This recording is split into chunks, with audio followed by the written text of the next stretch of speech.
Today we're continuing to talk about these two words, blueprints and frameworks.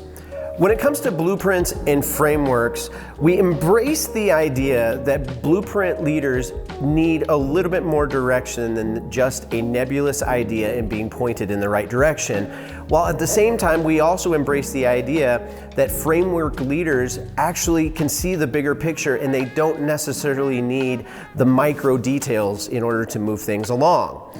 So the question is what is more productive, a blueprint leader or a framework leader? The answer is both.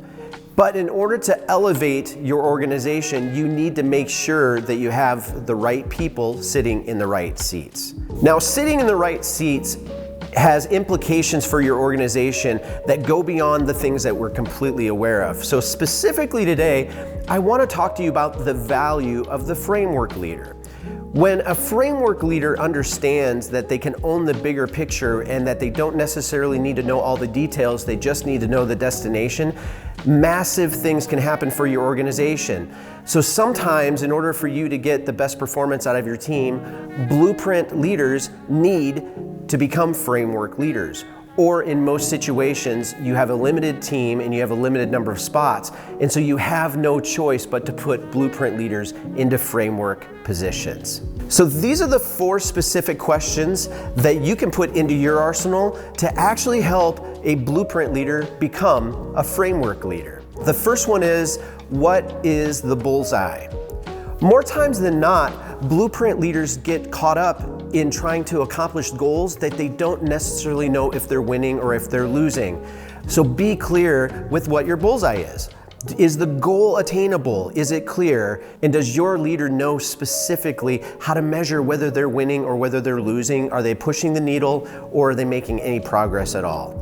So that first question is important. What is the bullseye? The second question is, what are the blind spots? Blueprint leaders have a tendency to get overwhelmed with trying to find their solutions because they feel like they're in it all by themselves. As a framework leader, it is completely okay for you to communicate to your team and let them know that collaboration is one of our bigger values. So asking the question of what are the blind spots or who are you inviting in to helping you see what those blind spots are will help your blueprint leader become a framework leader.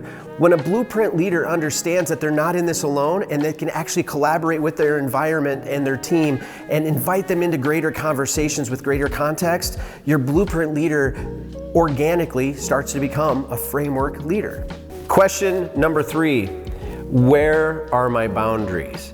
One of the things that blueprint leaders have a rough time doing is understanding what type of permission do they have to break the rules and where can they go and where shouldn't they go.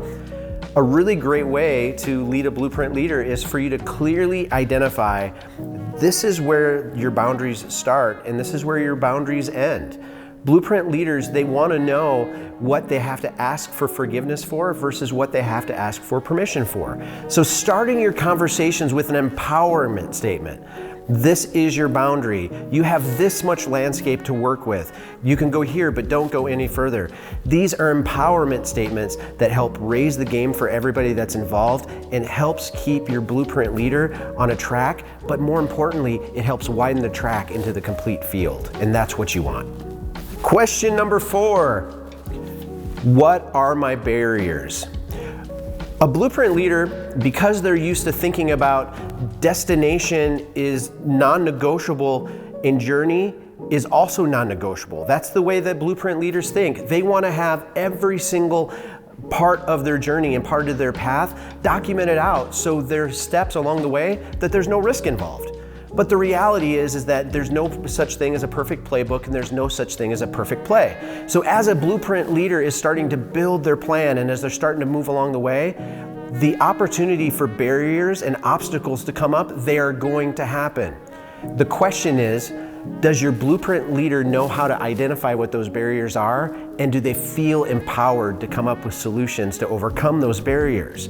So that is the singular question that closes out this second video. What are my barriers? And do I have the authority to come up with my own solutions? By implementing these 4 questions into your discovery process, you can easily take a blueprint leader and start transforming them into a framework leader. When framework leaders multiply on your team, the whole building elevates itself.